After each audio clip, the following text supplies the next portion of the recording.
What's going on, everybody, and welcome back to the channel. My name is Nathan, and on this planet we send it. And what we're going to be getting in today, well, we're going to be installing the new SwayLOC system on my Jeep Gladiator Mojave. And I'm highlighting the Jeep Gladiator Mojave because the instructions for the SwayLOC system really didn't cover the Jeep Gladiator Mojave very well. So if you have a Jeep Gladiator Mojave and you're interested in this system, definitely pay attention to the video. So the plan for the video is I'm going to briefly discuss why I chose to go with the SwayLOC system versus other systems like the RockJock anti-rock system, and then also after that we'll hop into the installation. Then we'll move on to the demonstration. I'll show you how it is with the system locked and unlocked on my Mojave, and then after that we'll go ahead and get into my final thoughts, because I've been driving around for the last 2 weeks, a little bit of on-road, a little bit of off-road, doing some cornering, and I think I got some pretty good feedback, hopefully to assist you in making a decision if you choose to buy this for your vehicle or not. And I will say these videos I tend to put in sufficient enough detail for anyone to be able to make a good decision on whether they want to buy it or not. So if you want to just get to any particular place in the video, I do put chapters in them. Just go ahead and skip to them as you choose, and hopefully you get some value out of this video. All right, I got a plan in place. Risks are acceptable. Let's go ahead and send it. All right, so why did I choose to go with the SwayLOC system vice like the RockJock anti-rock system? Well, the bottom line is I didn't want to compromise. I wanted to have a stiff sway bar when I wanted to have a stiff sway bar, and then I wanted to have a torsion bar when I chose to use the torsion bar capability. And the SwayLOC system gives you all the above. And so originally I was thinking that, and I'll tell you my expectations were not correct, is I was thinking I wasn't going to end up having to cut anything. But with the Jeep Gladiator Mojave, and as you'll see when I get to the installation, I did have to make some unplanned modifications to the Jeep in order to go ahead and install the vehicle. But overall, I'll be upfront, I'm very happy with the system, surprisingly so, and I'll talk about that, why I was surprised when we get to the very end. But those were at least the reasons why I chose to go with the SwayLOC system.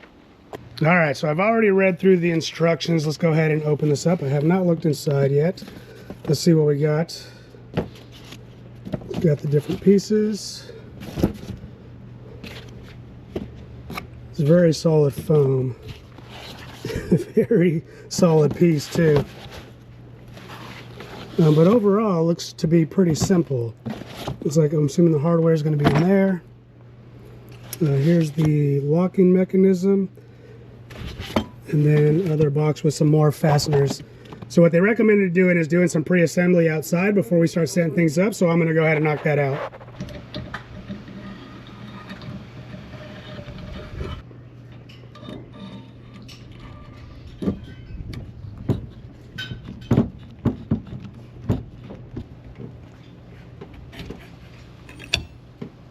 All right, so the instructions call to get everything aligned like this. So we got this part here, according to this, these few parts right here, got the black bolt with the washers and the spacer and the two nuts right there.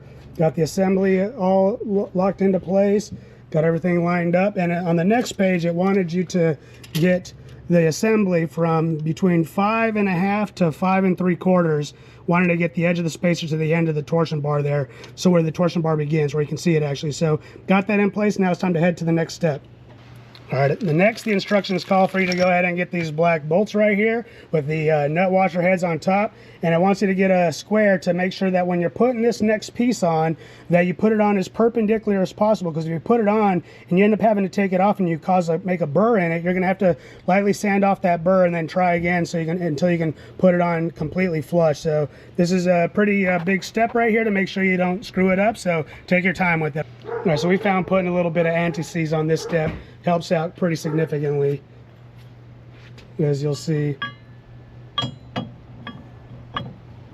Got my cousin Ryan here helping me, keeping me in line along with helping me.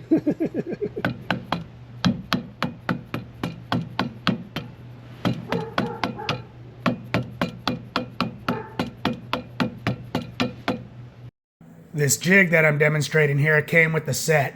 You put the threaded into the sway bar, and then you put the washer down, and then you just go ahead and use the bolt to make sure that it goes on nice, straight, and flush.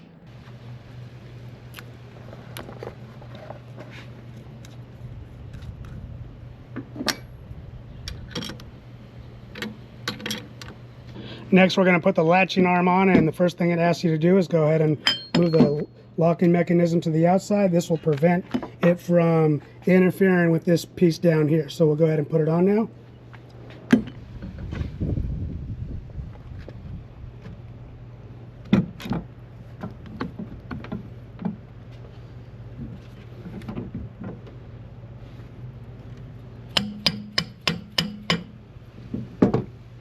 All right, so we got everything nice and flush, and we have a nice tiny little gap in there. Unsure on how well that's being seen in the camera, but now we're good to go. So if we wanted to lock it, all we got to do is flip it, and it goes right into place.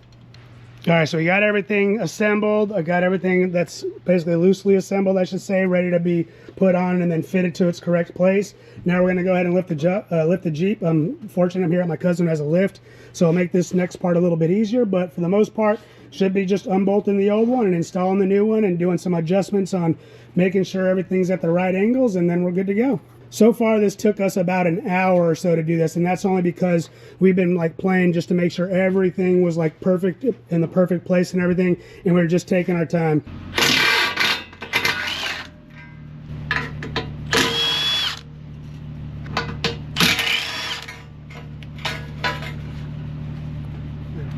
Now for the Mojave, we're going to have to actually take off the shock mount here, the reservoir mount, so that we can access that bolt up there. So we'll go ahead and do that real fast.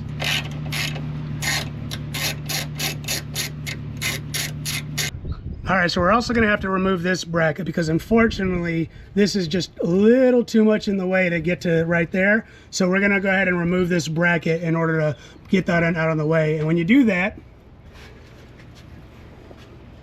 we're able to go ahead and have direct access right to here. So we'll go ahead and remove the other bracket and then take the sway bar off. All right, now that we got it all unbolted, take the old one out, and let's go do a comparison on what they both look like side by side.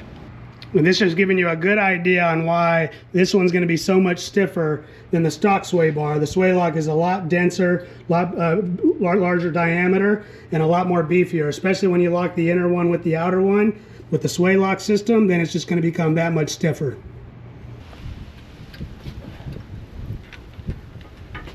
The instructions give you some direction on if you have 1 or 2 people assisting during this part. I will say it's not required to have 2 people, but heavily desired. You'll know immediately just by picking up the box how heavy this piece is when it's all assembled. Okay. All right, so unfortunately, this bracket on both sides is going to have to be manipulated. This is where the skid plate bolts into, and also the front shocks fasten into here too, into that one and into that bolt right there.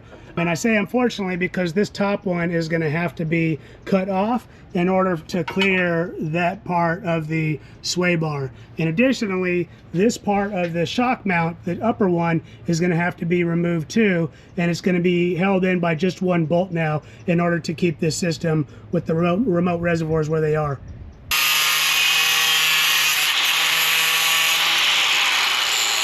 All right, so we also had to go ahead and clearance the brackets for the reservoirs themselves. So once installed, they look just like this. So let's see if you can get good. See the clearance that's now above there? It's pretty tight, but since that bracket's not going to move, no big deal. And let me bring it to the other side. The other thing is too is we also had to adjust where this is clamping onto the hose, and we moved it up. You can kind of see that's where the other bracket was. That's where it was originally holding, and now that one's up here, and we got that up there. So now there's a good amount of clearance, and let me go ahead and rotate it a little bit. There's a good amount of clearance going up and down, so that we should be able to clear that with no problems and no rubbing.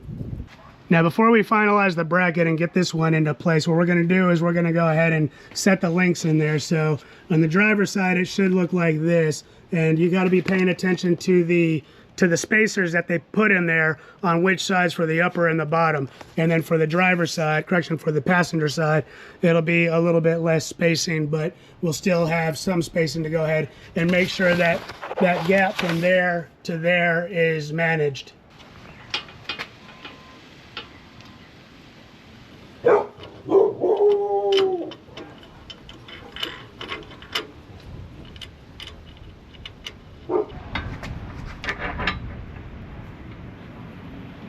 Oh, and these bolts are directional. Those bolts are directional. Nice. No, so you see, make sure you zoom in. Gotcha. And you see that flat piece right there? Yep. That part goes in there. Okay. So you want to have that gap. So that's the outside. Yep. That little ring is the inside. It looks just like that. Got it. So that way it gives it room to move.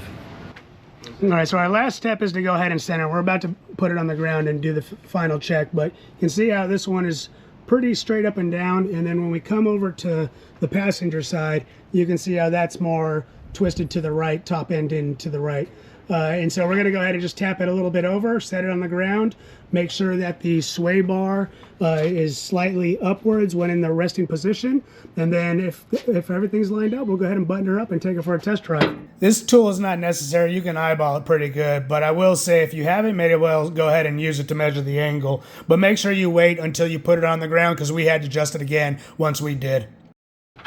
All right, so after we did just a quick test with make sure everything is aligned on both sides, now it's time to go ahead and just tighten in the brackets, and then we'll go ahead and set her down.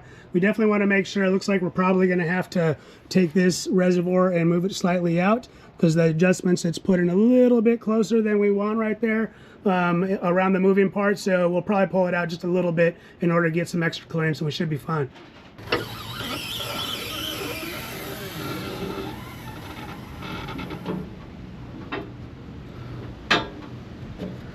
Well, those are slightly up. All right, good morning. So we lost a little bit of daylight last night, so I didn't get to op test it. So we're heading out, I'm in the desert, but we're heading out to some dirt right now to go ahead and test out the SwayLOC system. So right now I am in lock, so that I should be feeling not much difference, if anything, a little bit more stiffer. So we'll probably just come out here, find a couple of berms, and just see. Granted, this is still stock suspension, so I'm not going to be getting 14 inches of travel, but just want to notice and see if there is at least a little bit extra flex on just a flip of a switch. All right, so we found a good berm. I'm going to try this right now with it locked, and so again, I shouldn't really notice much of a difference at all. Going up.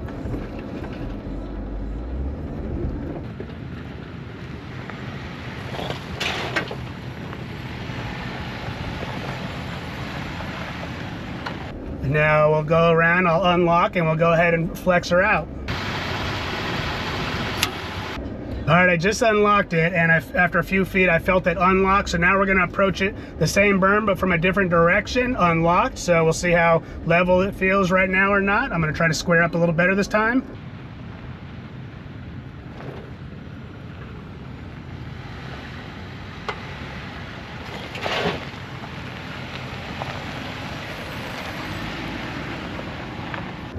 And yeah, felt a little bit more level, not too crazy much. Again, this is a torsion bar, so we'll try another one here. As a matter of fact, we'll come up to the side, try another one and see how it feels.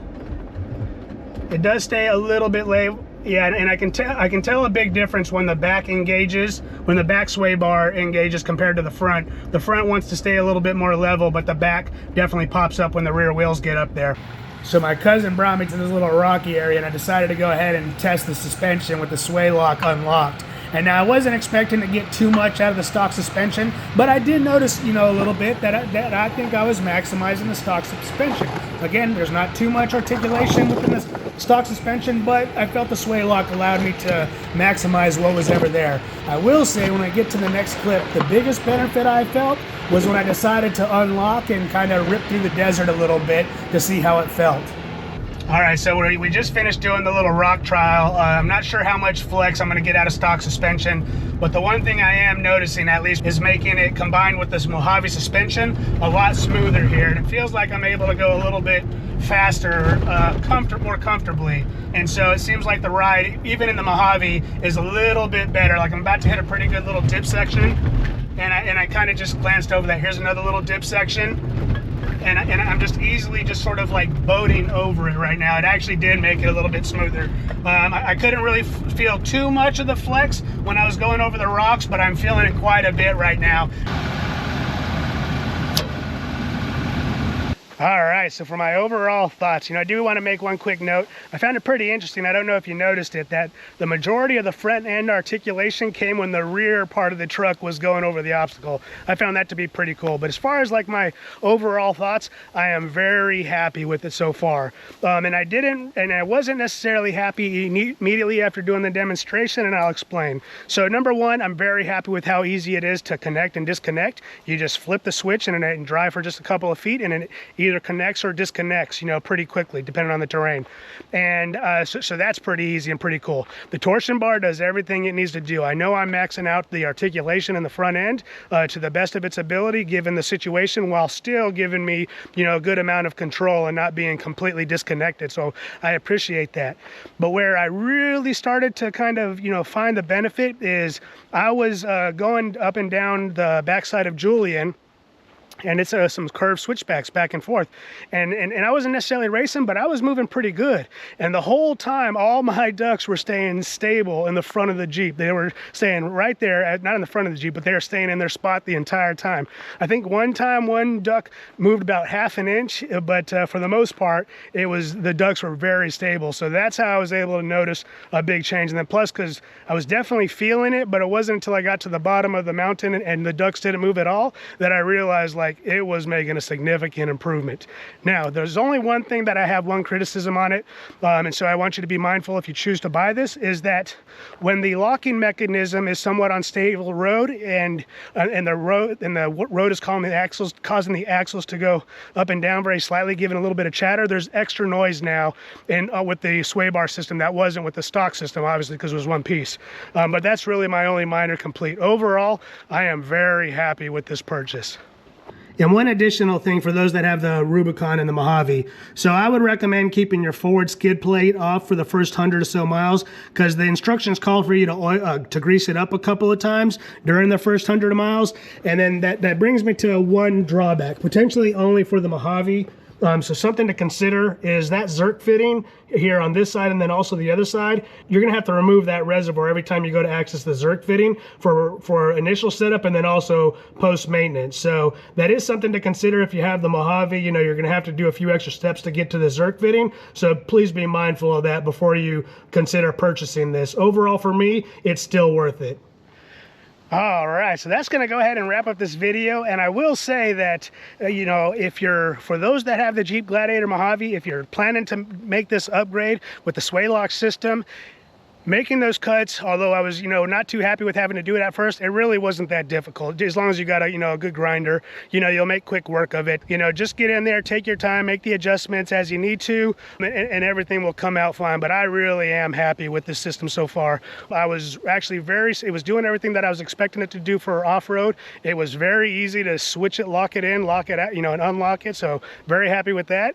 And then on top of it, like when I was going around the corner and my ducks weren't moving, then I was just like, wow. They said that we would notice a difference. I hadn't noticed anything up until that point, but once I started going down those mountains and going on those switchbacks, wow, what a difference it made. But anyways, thank you for watching. I hope you enjoyed this video, and I'll see you on the next one.